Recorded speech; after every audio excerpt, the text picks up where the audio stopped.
అందరికీ వందనాలు. శత్రువు ఆనవాళ్ళు తెలిసిందా? శరీరపు అవయవాల్ని ముడుచుకొని తనని తాను రక్షించుకుని ముందుకు సాగే మెల్లగా అయినా విజయం సాధించే తాబేలు ఉభయచరం.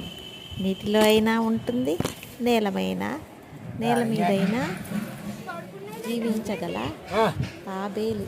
చిన్నప్పుడు తాబేలు కుందేలు కథ చదువుకున్నాం కదా.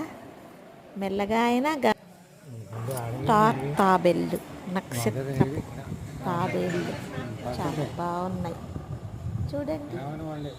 ముచ్చటేస్తున్నాయి, ముట్టుకో ఉద్దేస్తున్నాయి కదా. బాగుంది కదా. పడిపోతున్నా లేస్తున్నా. బాగుంది కదా, బాగుంది కదా, బాగుంది కదా, బాగుంది కదా. Super super.